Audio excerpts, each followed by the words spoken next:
You're listening to She's the Business podcast. Do you ever experience any awkwardness when it comes to money? Asking for it, receiving it, spending it, even saving it? If there's something that you know that shows up consistently in your life in any of those situations, then you know that you've got a nervous system response or reaction when it comes to money. And why is that important? Well, as you know, money is the oxygen, literally, for your business. Without it, your business does not survive. So today's episode, we're diving into the topic around your nervous system and money, how the two are so connected, and what you can do to remove any of those blocks that are currently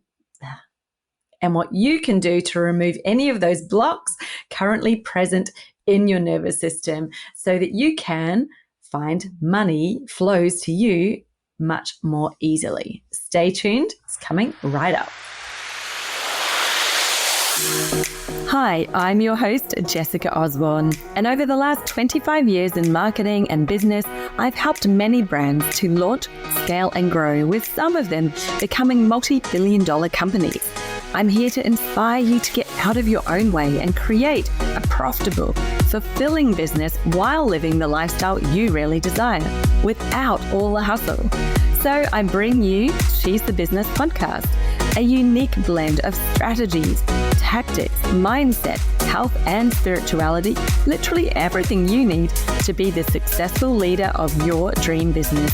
Made by women for women, this is your weekly dose of motivation and inspiration. Now, my very special guest today is an expert in nervous system regulation, and specifically when it comes to money. Eloise Tompkins is a psychologist turned money coach who helps women in business stop spiraling every time they try to level up. She's known for blending deep nervous system work with practical strategy, and she's the coach clients call when the "it should be working" stops working, and when they're ready to make more money without burning out, people-pleasing, or over-delivering. Eloise has over a decade of experience helping women break through trauma, anxiety, and emotional survival patterns. So she now is really focused on helping women feel safe and anchored and regulated at higher levels of income, visibility, and leadership. You're going to love this conversation because it's a very genuine, very open and honest share with Eloise. Her approach is very raw and real, and she doesn't hold back at all. Although all of her work is research-based and very deeply human, she built her own business without the hustle, pressure, or performance, and she loves to help her clients do the same. So without further ado, let me introduce her to you. Hello. So I'm here in the studio with Eloise Tompkins, who is a money coach, a psychologist, and a nervous system expert, especially when it comes to all things money. So welcome, Eloise. Hello, so excited to be here and to talk money. It's my favorite topic. Oh, and nervous system as well. I like talking about that too. Yeah, of course. And, I think that this is why today's conversation I'm so interested to get into, because money and nervous system aren't usually two things that are connected. Like, we talk nervous system about so many things. We talk money about, in other ways, and often just relating to our mind and what we're thinking about it. But I'm so interested to hear how you actually bring these two things together and what the connection is, that probably most people out there are not aware of that connection. But before we do that, because I know we could just start and go ahead, can you tell us, please, what you do in your business specifically? Who do you help and how do you help them? Such a good question. And we could plonk straight into the middle of the ocean and start there when it comes to money. But I started my business because I know back in the day, or not even back in the day, I remember when I was a kid. I'm going to take you back on a journey, Jess. I remember being just a kid and wanting money, because I would see money as something that was fought about in the family home. We had enough, but never more than enough. Sometimes we didn't have enough. Money was just this constant tension, this push-pull. And Dad would hold on to money, wouldn't want to let it go. Mum would want to, I guess, be the spender, not in an impulsive way, but, take us on holidays or to do fun stuff. And it was just this constant push-pull in their money relationship. And I remember thinking, oh my gosh, and then I'd see all these TV shows, and there were all these American TV shows with these kids living in these big, gigantic houses. And I'm like, I want that. And my association with money kind of became, well, we don't have any. Other people do. It's not for you. And I carried that story with me for such a long time. And then when I started my own business, I just wanted to help people. I just wanted to help women step into themselves more. But what I was realizing is that they were having a lot of money blocks, and money would come up every single networking event that I went to, money. And I would find myself talking about money and how frustrated I was about how women weren't making money. Most women in businesses don't hit 6 figures, let alone 7. That angered me so much. And so I guess that fueled my desire to want to help women, because when I started exploring it just casually, kind of at these networking events, I would see similar themes playing out. A lot of, I guess, waiting for other people to hand them permission to make money. Well, I want to speak at this event, but they don't want to pay me. And they should be paying women speakers. And I'm like, well, if you want to be paid, ask for it. Oh, no, I can't do that.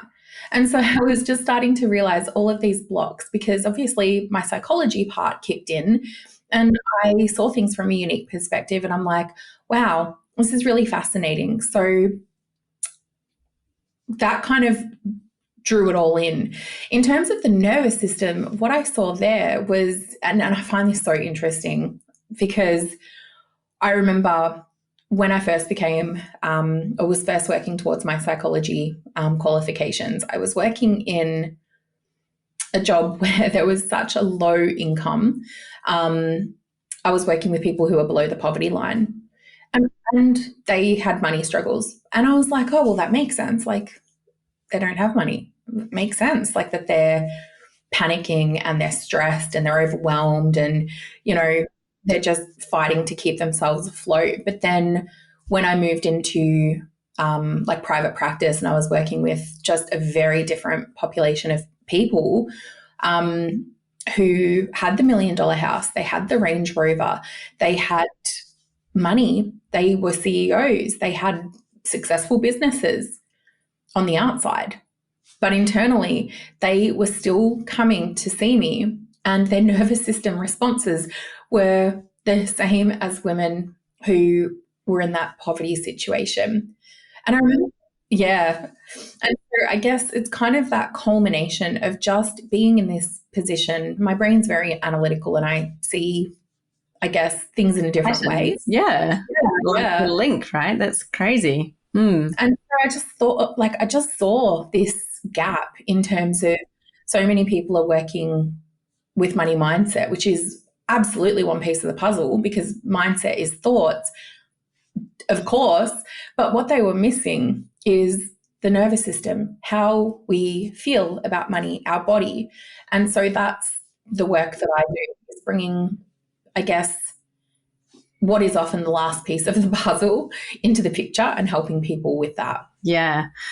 Wow, that is just so incredible to think, those two examples. And you can just imagine that if your nervous system is creating feelings or emotions, right? And so if you have a feeling, it's driving your behavior, no matter what your 3D world is that you're in. You're going to be, and I think, is this why, because I wanted to ask you specifically about women. Do you think that there are things that are more pronounced for women because of maybe the environment they've grown in, when we're growing up, even the subjects that you may have been told to focus on at school? Like, I know it seems insane that we're talking about this in 2025, but it wasn't that long ago that we were at school. And I definitely remember there were like the subjects that girls would be sort of encouraged to do. And then there were subjects boys would be encouraged to do, you know, like the physics and the calculus and all of the difficult mathematics and things like that. And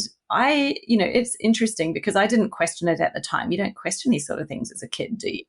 But then there's also that environment at home, and you just wonder how much of that has had an impact and into women, and this is the other part of my question, because we tend to be a lot more intuitive by nature. Women are, even if you don't consider yourself intuitive, we are more emotional and probably in tune with our emotions, shall we say, than men. Like, men have emotions, but they tend to be a lot less connected to them.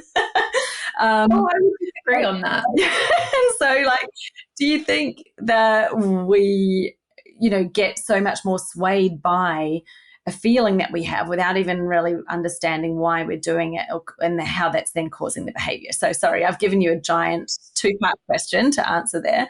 But what is it about women and money?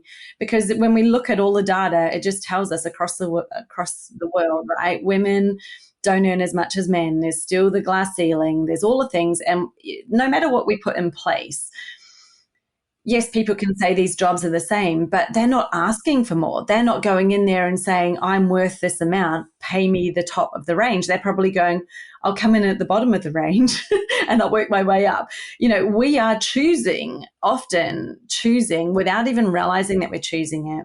We're choosing that. I used to hire women, and now I'm telling a story, so I'll let you think about the answer to the question. But I used to hire women, right? I used to head up a department. I worked in marketing. There's mostly women. There's not a lot of men in that industry. And they would come in to an interview. I'd ask them what they wanted to get paid. They would immediately clam up, go completely rigid, say something, and then immediately, before I've even said anything, say, oh, but I'm negotiable on that. And they were usually lowballing completely. Like, I'm thinking, you've got this much experience. This is what the job is. We all know what the general market is for the jobs. I know that they know, I know. And they're coming in right at the bottom. They weren't even starting high so we could negotiate down. They're literally starting low and then saying they're negotiable. And I just, after a few times, because I get so shocked by it, I was thinking, why are they not helping themselves? And, it made me start to realize, gosh, what am I doing without even realizing it? So I started to change a lot of my behaviors. But I remember stopping someone saying, please don't negotiate yourself down. You said that you want that. That's it. Stop there. Let's see what we can get you. I might even be able to get you more than that. Please stop negotiating yourself down before we've even begun. And that was just something, because I saw it so many times, I'm like, this is not a one-off case. This is very, very, very common amongst women. So why women? Back to you. Oh my God, there is so much richness in that. And I love the story, and what you've said just is a summary of women everywhere, and I think a lot of people will see themselves in that, whether they're running their own business and sitting opposite a client, and then they've got their price in their head, their new price that they've, worked with their coach and felt really good about it in the moment. And then you get them opposite the client and they're like, well, but we can work out a payment plan. We can do something different. And they panic and they, it goes out the window. And then later they're like, oh my gosh, why did I do that? Why? Because it is not about the here and now. And this is why the nervous system work is so important, because we operate, or we think we operate, on the here and now. And we think that we're operating from this perspective of, well, I just am going to raise my prices, la, la, la, la, la. And then fear kicks in, because it's not about the price. It's not about the money. It is about your body and what your body is doing in that moment, and what your body, your nervous system, is perceiving pricing to mean. And that's not logical. So if we take that step back as to why women? Because if you think about it, even today in 2025, if you think about, if somebody says, I'm pregnant, one of the first questions is, do you know if you're having a boy or a girl? right? And if that's found out that they're having a girl, what happens? Well, you have a gender reveal and there's pink balloons, right? You get pink clothing, you get dolls, you get all of this gender related stuff. So this is happening in 2025. Back however many, I'm not going to say how many years ago, but it was happening. So as soon as it was found out that that person was having a girl, already it would begin. And what you said was women are just more intuitive. Am I allowed to swear? Yes. I call bullshit on that because we are not more intuitive. We have been trained to be intuitive from a very young age. Because if you think about school and you think about our experiences, we're taught that, oh, you're so good for sitting there so quietly. Well done for raising your hand. Well done for putting your homework on the pile on my desk so neatly. And then boys come along and they throw their paper down and run outside with mud all over their pants, and boys will be boys. All of that messaging, and yes, being stereotypical, I'm assuming that you know people can understand nuance, but that messaging gets collected around money as well. We grow up, we observe, whether it's through language. So like I was saying about my experiences, I saw my parents argue about money. But there's also other messages that weren't necessarily spoken, but I saw. For example, my dad never around on my birthday, on Christmas, Easter, public holidays, he was always working. Oh no, we can't open presents from Santa because we got to wait for your dad to get home. He wouldn't get home until like 3 or 4 o'clock in the afternoon. All the other kids on the street had been going out playing with their Christmas presents, and I was still waiting to open mine. By the time I got to open mine, I was like done. Like my excitement had gone. And so I learned that you have to work hard for money. And if you work hard, you're never going to be home. You're never going to be able to rest. You're just constantly, and Dad was constantly talking about, thinking about, talking about money, his money, how I should spend my money. So I learned that money was something that you always had to think about. And so that becomes your blueprint. That becomes your roadmap.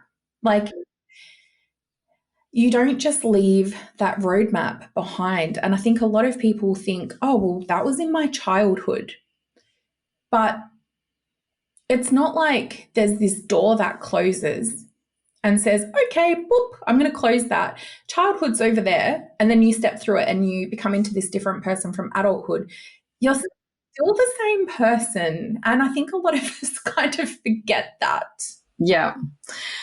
I'm curious to hear, you know, what are some of the ways that we would be able to pick up or, you know, self-diagnose that maybe we do have some sort of nervous system reaction going on regarding money. And I'll share a couple that I can look back because I've done a lot of work on mine and I'm like, I'm in a much better place than I was. But, you know, where I used to be I didn't even want to talk about it. Like I grew up in a household where money was almost like a taboo topic. Like it was not polite to talk about money. You know, every now and then we'd look at a rich uncle or someone and be like, oh, well, they've got a lot of money because they've got a house on the harbour, Sydney Harbour or something.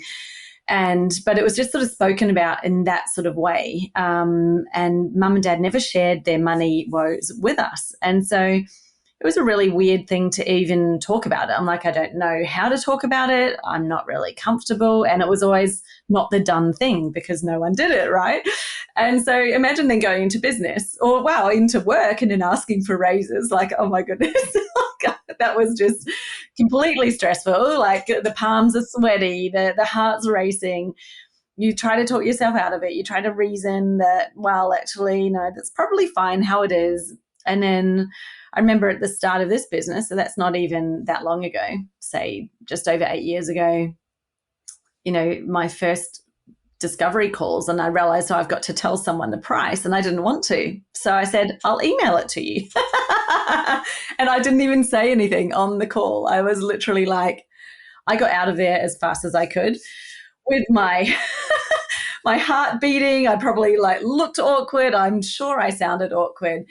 And there was no rational thought going on. So it wasn't like in my head, I wasn't thinking, stop talking, like don't talk about money. It was just literally like I froze, or I've had a flight reaction, right? It's like, money's come up. I've got to get out of here quick. I couldn't get off that call fast enough. And then you go through different things, and I've worked with clients. I remember one telling me, she goes, I know my price. I put it on the proposal, and then before I send it out, I knocked $2,000 off it. And I'm like, why are you doing that? Like, you've already put it on, like you've decided the price. So you've already gone through all the thinking. So all of the mindset stuff about what is this even worth, you've already done that. But there's something that's happened at that moment of truth where she's about to hit send on it, and she stops. And it's the action of going back in and changing it and then sending it out. The client hadn't even seen it.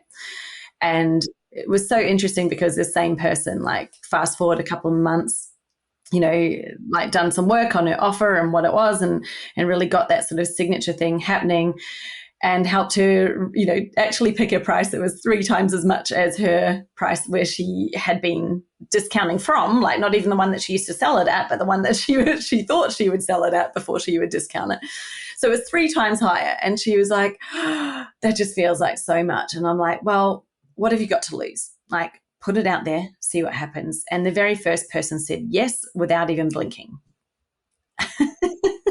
And I was there just going, okay, wow, what a huge shift, right, that they went on. So tell me a bit about, what do you see, what's happening in that situation? What's kicking in that causes that behavior, that like reaction?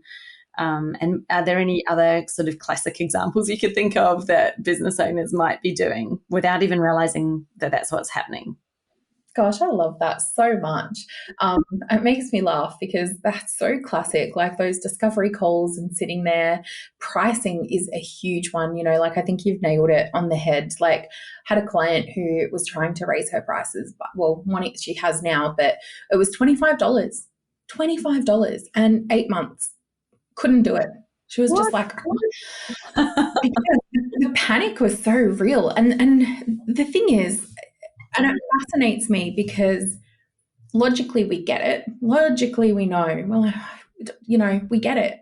But then we, like you said, sit there, and it's like this part of us just takes over, hijacks our brain, and we're like, I can't do it. And it's really frustrating. But the thing is, like, when we break it down, and it sounds so unsexy, like kind of talking about it, but our brain is designed to protect us. Our nervous system is designed to protect us. And our nervous system can't tell the difference between you sitting in front of a potential client or typing out an invoice with a price. It can't distinguish that is not a real threat. For example, it thinks it's the same as having a tiger in front of us. Yeah. And we logically get that it's not a tiger. We logically get it, which is why it's so frustrating, because we're like, but it's not it's not something actually dangerous. It's something, it should bring joy and ease. But when we have had all of those experiences throughout our life, throughout our childhood, they get stored, like they can't, we collect them, little Pokemon, we collect them all. But instead of, putting them on the shelf and looking at them and going, oh, they're cute, they kind of we hold on to them, and they're there, so that anytime something stressful happens, it goes searching through and goes, oh, that's dangerous. We need to act immediately, because there's something about that memory that feels hot, something about that memory that feels triggering, and your nervous system can't distinguish today versus 20 years ago. It doesn't care if there's a threat to your survival. And so that's why we find ourselves being motivated. Yes, I'm going to raise my price. Yes, I'm going to do it. Then when it comes to actually doing it, your nervous system sees the invoice and it's like, oh no, I'm scanning those past memories. This is a threat. Nah, you're going to have to backspace and type a different number. And then you get that hit of relief. You can kind of take a breath and you can breathe easily again. that anxiety fades, and then you feel good, you hit send, off it goes, and then later that self-blame kicks in. Oh, why did I do that again? I can't believe I did that. Now I feel resentful because I've sent an invoice out, or I couldn't say my prices out loud, which reinforces that anxiety that we felt. So it becomes kind of this vicious cycle. And then we wonder why money is so hard, because we're inadvertently reinforcing it. Yeah, exactly. I think it's like the more you have that experience, then you're like, damn it, I did that. And then the next time you're doing it, you're remembering what happened last time. So like you're saying, it is that vicious cycle. Absolutely. And, when you just think about it, how much it is driven like this nervousness that you just want to escape back to safety and not do the thing. It is so interesting. And I think one of the things, so what do people need to do to re-regulate their nervous system around money? Like, are there specific ways that you can do it? I guess I'm thinking about, there's so much, if we have read anything about money mindset, or if we've done some, I don't know, even little courses or follow people about it, there's a lot of talk around, affirmations and those sort of things to get yourself believing, right? Believing in what you're doing and in the value and things like that. But then that's sort of not addressing this reaction that we have, this like instant, like internal freak out. So what are some of the things that you might be able to do to remove that reaction? Like, is it possible even? Like, can we cure ourselves and heal from it completely? Oh, that's a really good question. I love that. In short, yes, you absolutely can rewire it. And one of the things, like, I guess, like there's layers to it, right? And there's, I guess, a ladder. I don't know how to put it, but I guess a ladder that I kind of look at. And the first part is awareness and insight. And I think that's kind of where the courses and the books and the podcasts and, I don't know, whatever it is that you've done, like, I think that's kind of where things really start off for people. And there's that sense of, well, I've got this awareness. I know that I have a scarcity mindset, but I'm still doing the behavior. So the first part of it is kind of building that awareness, which if you have done, awesome. If you haven't done the awareness piece and you're listening to this episode thinking, I never thought about money in that way before. You've probably got some money blocks. And I say that because everyone has money blocks. Like, money is just a thing in society that a lot of people have blocks around. Then from that is, once you've got that awareness and you've got an understanding of, okay, well, I know that I find it really difficult to increase my prices. I know that it makes me want to just avoid it. One of the things that I love to do with my clients, and it's not always particularly pleasant, just putting it out there, because this piece of the puzzle can be a little bit uncomfortable, because we're going to a place where we're going beyond awareness. We're going to the body. And for a lot of people, they're like, oh, that sounds a little bit scary. But it's where that next level lives. We can't avoid it. It's like, have you read that book? Oh God, no, of course I can't remember it. But it's that book where it's like, you can't go under it. You can't go over it. You've got to go around through it. Yeah, go through it. Yeah, can't go around it. You've got to go through it. We're going on a bear hunt. Bear hunt, yes. Yeah. It's kind of like that, we're going on a bear hunt, you can't go over it, you can't go under it, you've got to go through it. And it's exactly it with our relationship with money. And one of the things that I'll do with people is get them to kind of identify what it is that they're having a problem with. For example, I felt really uncomfortable putting the full rate on my invoice. Okay, well, if you put the full rate on your invoice, what would be the worst thing about that? And I'm not talking about the logical worst thing, because we can logic our way through it. What would be the worst thing about that? Well, if I put the full rate on my invoice, they might turn around and say, well, actually, we've thought about it and that's way too expensive. And then again, I would ask, okay, and if that happened, what would be the worst thing about that? And they'll go, oh, well, they might tell me that they're not going to refer me to any of their friends because I'm too expensive. Okay, and if that were the case, they didn't refer you, you were too expensive, what would be the worst thing about that? Well, I'd get no business. Okay, and if you got no business, what would be the worst thing about that? Well, I'd be broke. Okay, and if you were broke, what would that say about you as a person? I'm a failure. Bingo, we've now got this core belief. So you can see that it's not the invoice. Yeah. It's that fear of failure. And that fear of failure is exactly what will get triggered when you're sitting opposite the invoice, not the actual invoice itself. Yeah.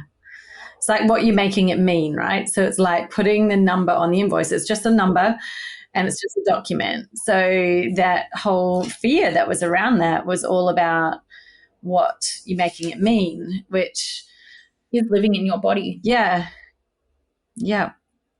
And because if you think about it, like, would you, like, if you were to hold that I'm a failure, if you were to like let yourself really feel that, would you want to feel that? No.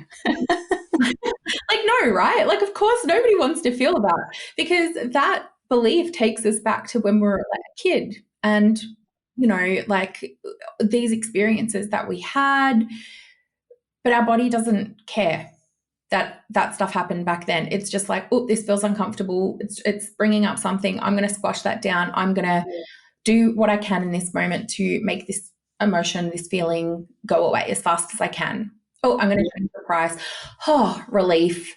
Yeah, because it was the danger, right? The danger of like what the client would think about it, then what, you know, then not having that client anymore, they're not getting any more clients. It's like we catastrophize something so small and make it like that's what's likely to happen. And so it's insanity, isn't it, when we think about it? Because when, you know, but it feels very real and it all sounds very logical. And you might even sit there thinking, well, that is what would happen. But it's like, well, what's the probability of that happening versus the probability of that not happening? And it's so interesting when you go through that to think, well, it feels like the probability is really high, but in actual fact, when once you make yourself do it and you get a different response, you start to learn, oh, actually, the probability of that is really low. It's not saying it's not at all going to happen. Maybe it would, but maybe not to the extent and the levels that you went to where it was like the full failure. And I've heard people like, so the thing that was coming to mind when you were speaking before was around, I think there's a lot of attachment to money, especially women. And it's almost like we make it something that is our worth. Like that's the price and it's attached to me because I'm the one saying it or I'm the one asking for it. Therefore, that's what I'm worth. And I see so many and have done for years, ever since I got into this business, of people, you know, writing online going, you know, stop talking about your worth and charging your worth. You know, that's not you. You're a human. And I'm like, well, everyone chill out a bit. Like, yes, it's not you as in that's not your worth as a human, is not the price you're putting on the paper. That's absolutely right. But you actually, it is your, like, this is your value as in the value that you're going to provide to someone. But there's a nuance there in the connection and the attachment to that number that I think is really important. And I see so many people getting really fired up in these conversations about it. And at the end of the day, it's like, hang on, money is just, it's an exchange. It's an energetic exchange. And if it's not flowing, then wouldn't you say, well, then it's likely that you've got a block. And whatever it is that you're believing around it at the moment, there's probably some blocks that are not in your belief system, but or maybe they are in your belief system, like you're saying, but they're held deeper, like in your nervous system. Am I understanding that correctly? Well, all of our beliefs are held in our nervous system. There's no belief that's not stored in our nervous system. So, like, we can't untangle them. When you, we're going off on a little side tangent, but because I want to help understand that, because it's a really good question. But like, if you think about it, right, like 80% of the information that we get incoming comes through our body. So our senses, right? Our sense of sight, taste, touch, smell, and sound. I'm always so proud when I remember those and get them all out. Woohoo. But our five senses, or less, I don't know. Anyway, our senses, somebody can correct me if I'm wrong, but I'm going to go with five. That's how we're collecting our data. Every second of every day. Right now, you're collecting data through your earbuds. You're listening. If you're watching on YouTube, you're looking at all the pixels. But then at the same time, right in this moment, right now, you are also collecting data through your skin. My skin has goosebumps because I'm a little bit cold. It's telling me, oh, you're a little bit cold, Ellie. Maybe put a jacket on. And what is happening every time we're getting that data, and we get millions of bits of data from in our subconscious every single second. So we're getting so much information, and that then shoots up to our amygdala, or our brain, our subconscious brain.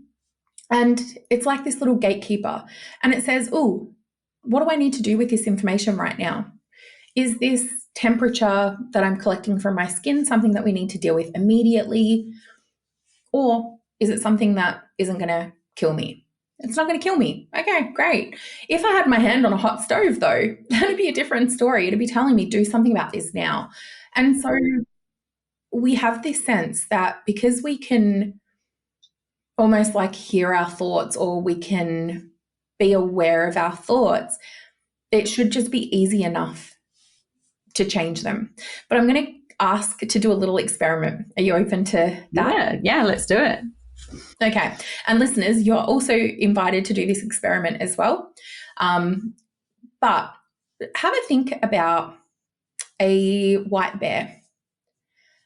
And you're allowed to think about it. Just let yourself think of this white bear. Maybe verbalize it out loud. What's going on for you? I'm seeing a tall, like a polar bear, and then the next moment it's swapping to a soft, toy, cuddly white bear. And what are you noticing? Like, is that a pleasant feeling in your body, neutral?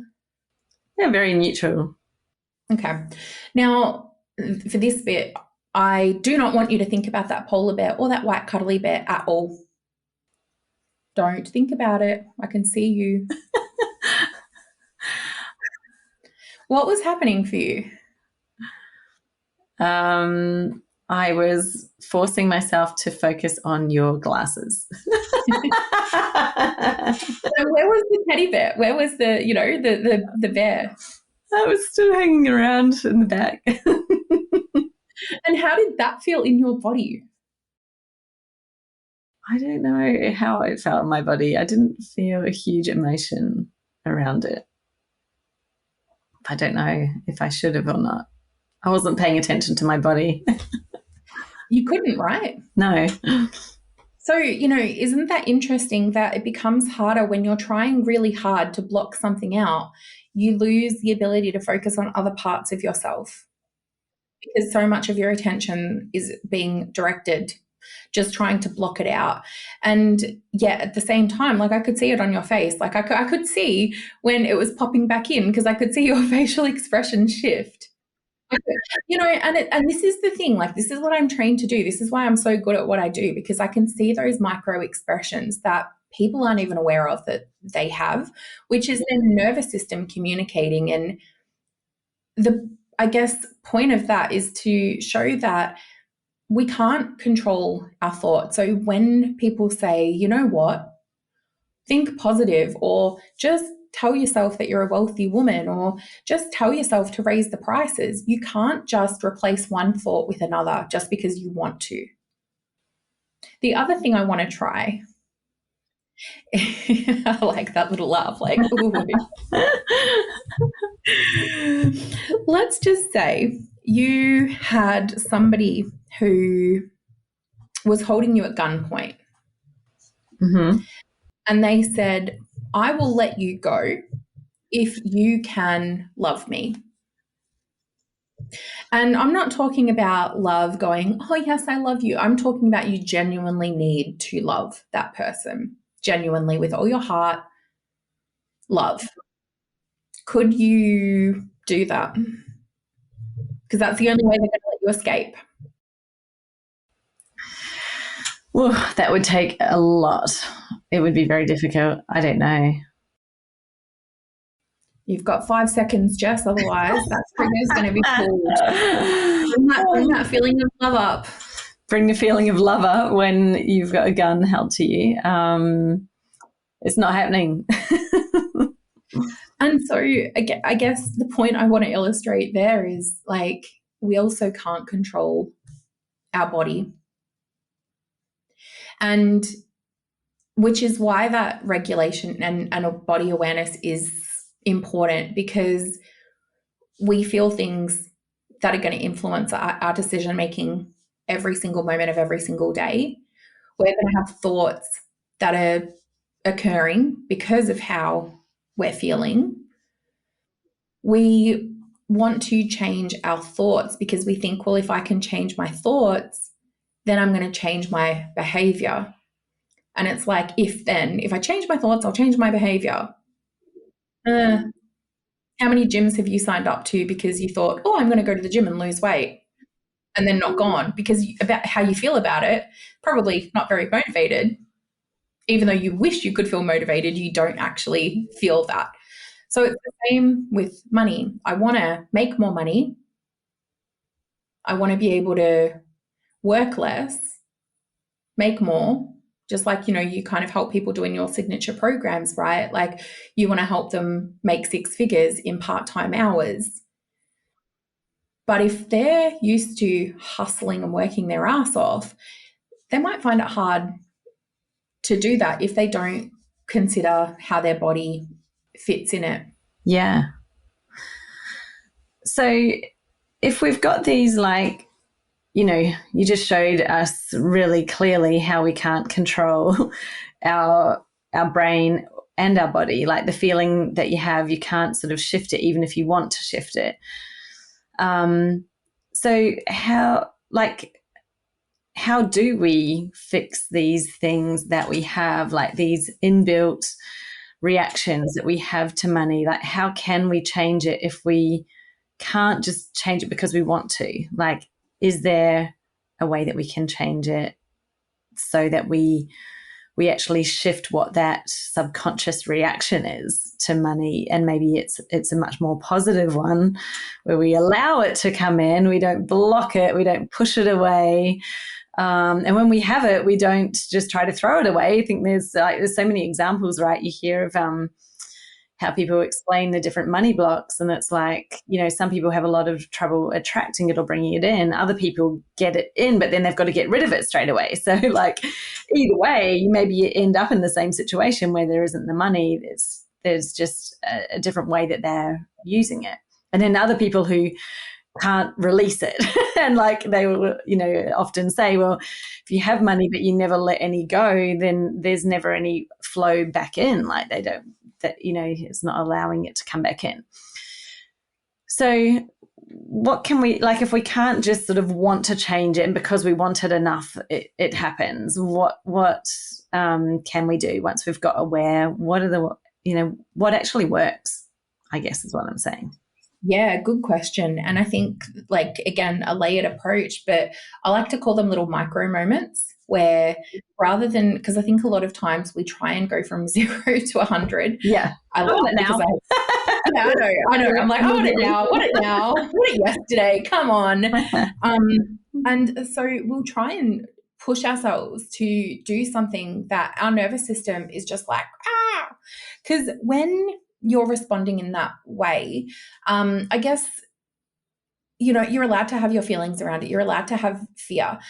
And if that fear is kind of pushing you out of your stress threshold and you're kind of like, oh, that's too much stress for me, then it's going to move you into that really intense fight, flight, freeze, fawn response. It's going to hold you back. But so I guess it's about recognizing that emotional response that you're having, that you can't just force yourself to shift it. But what you can do is regulate yourself so that instead of being so outside of in that stress response, you can come back into yourself and make a decision that's more aligned with your values. So, for example, a lot of the times we react.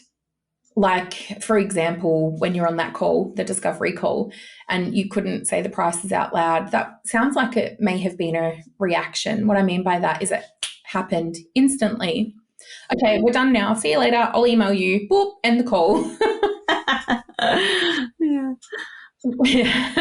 Whereas regulation kind of helps to still have that response. You know, we might still have that response, but we can slow it down a little in terms of, okay, I notice that I'm having this response. Okay, I'm going to take a breath and just check in with myself and still say the price.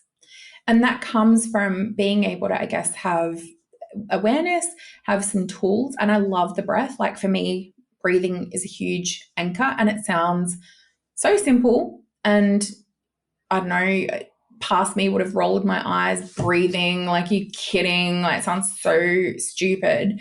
But it just allows you that little space rather than taking that immediate reaction. And the more that you can practice that in smaller moments, the easier it gets in moments where their triggers feel stronger.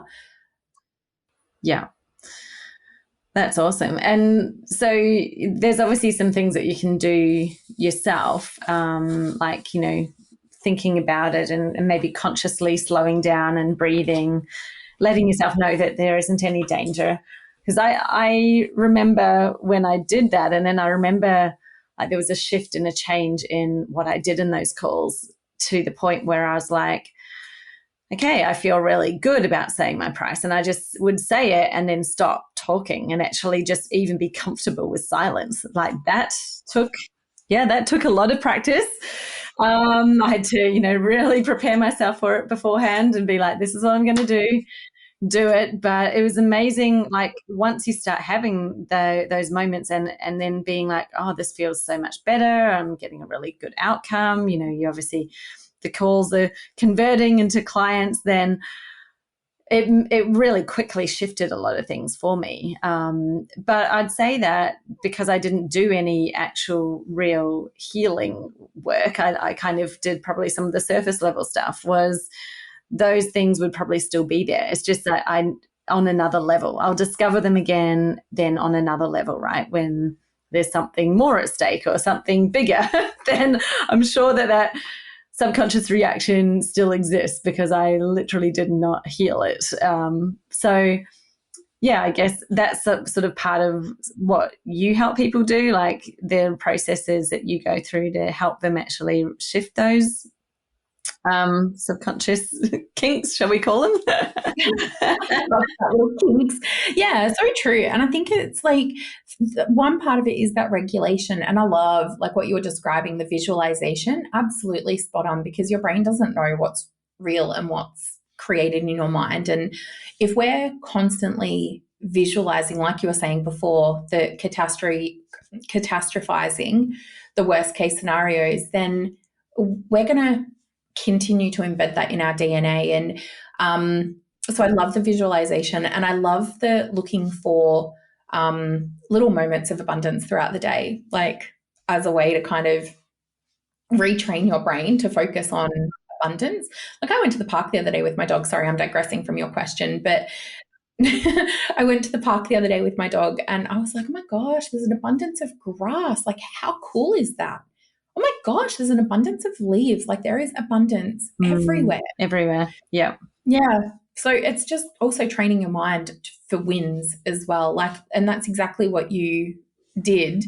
And yet you're right in that underneath that, there's probably like regulation and being able to shift your stress levels in your body around money alone, just doing that alone is not going to shift the underlying beliefs behind it.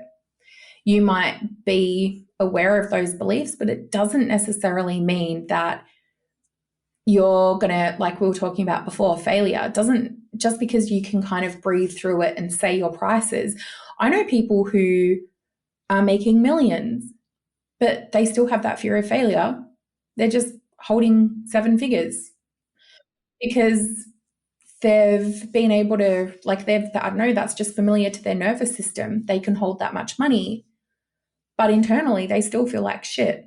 And that's where I guess the rewiring process comes in. And, you know, I use things like EMDR, eye movement desensitization, and reprocessing in my work because that's a really powerful way of just blasting through those blocks really fast and actually shift the underlying belief so that, again, going back to that failure example, it becomes, actually, I'm really fucking smart. I'm really competent. I've totally got this. And that self-doubt becomes obliterated because the belief underneath it has shifted, which then has that ripple effect of being able to sit in a discovery call, for example, or being able to sit in a high stakes meeting with investors, or being able to negotiate a multi-million-dollar deal when, you know, previously you'd be sweating, you know, like hoping that nobody could see the sweat patches underneath your jacket, you know. So I guess there's 2 components to it: the regulation, which is that body awareness, and the stress responses and all that kind of stuff, and then the rewiring, which is, well, let's actually change those beliefs for good so that your body doesn't actually have that same stress response anymore. So it's a dual approach. Yeah.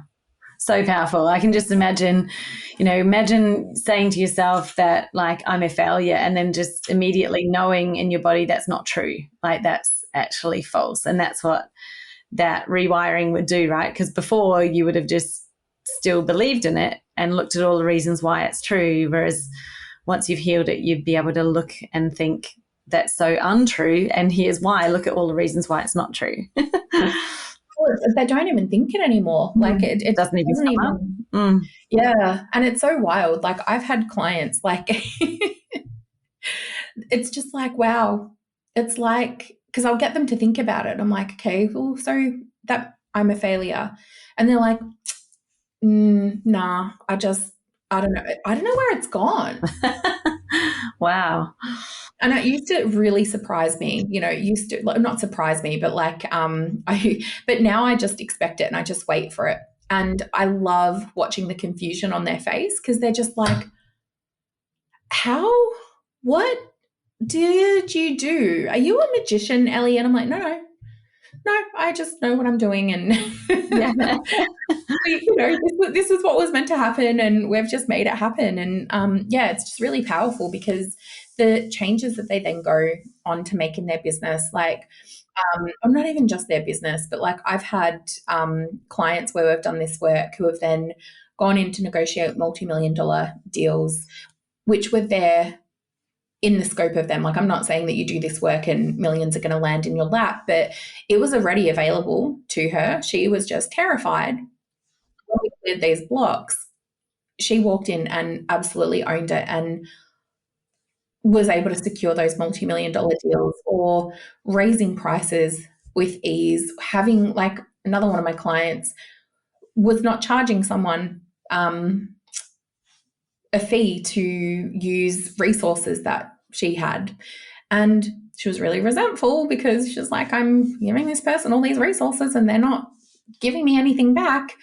Remove these blocks. And she was so stoked. I got a message the next day like, Ellie, I've charged her, and I've charged her double what I thought I was going to. Oh, wow. Yeah. So it's really powerful, like, what can happen when you get kind of, I don't know, those kinks out of your head and your body. Like, we don't realize how much is there, and we don't realize how much of it is on autopilot either, where we just operate on the status quo. Yes. I think that's one of the biggest things I've really taken out of this chat today, like just how much is happening without us even realizing that it's happening, like the behavior, the reaction that we do in the moment. Maybe you look back and be like, oh, why did I do that? Or I did it again. But it's like being able to recognize it at the time that you're going into it and be able to shift out of it. But maybe even like you're saying, like, what if it just didn't even happen? Like, what if you didn't have that reaction? How much easier would that be? And, you know, just the fact that money being this taboo thing that it is, and we've managed to talk about it for 52 minutes at the moment, which is great. You know, like, well, that would never have been me back in the day. I would have been like, oh, this is really awkward, I don't know what to say. But it is just like, you know, let's be real. We've got a business. Your business oxygen is money. Like, it breathes money.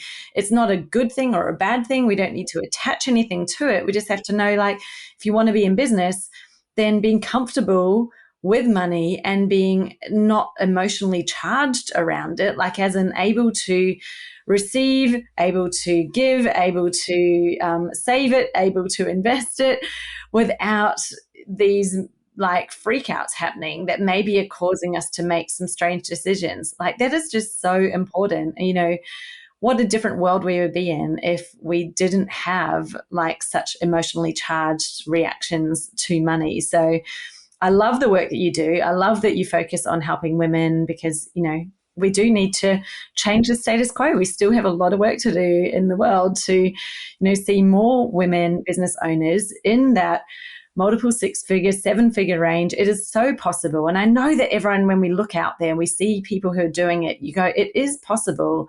But is there always that question, but is it possible for me? And I think that's the thing, right? We can always see, yes, it's possible. I can see people, there's evidence, but is it possible for me? Well, you've just shared maybe the invisible thing that has been holding back so many people without even realizing it. And they're off looking at all these other things, maybe some of them even going, this isn't even for me, I shouldn't be in business, go back to a job simply because they thought they couldn't figure it out. But really, it could just be literally this relationship with money that we have that's not serving at the moment. So I love what you've shared, Ellie. You've got so much more to share, I know. You're amazing. You get up, you speak at events and you know, really help to shift people's vision and inspire them. So thank you for all of that. Where can we connect with you if someone's like, I want to learn more? I know that you share a lot of really interesting, cool stuff on your socials. So where can we find you? I hover between Instagram and LinkedIn. I like a little bit of the Insta for some of the behind the scenes, and LinkedIn for a little bit of unhinged but professional content, which I have fun kind of poking the bear because LinkedIn is that professional platform. So if you border on either of those, come find me, come hang out. If you want to learn more about your nervous system and understand what nervous system block might be holding you back, I've got a quiz that you can take that'll help you unpack that. So that's always a good place for people to start. Great. Where can we get the quiz? Is that on your website or? On my website, eloisetompkins.com/quiz. Great. I will make sure those are linked up in the show notes. So please connect with Ellie. If there's been something that you've loved from our conversation today, then we would both love to hear from you. So if you're on Instagram, maybe take a screenshot of this episode, share it on your stories and tag us.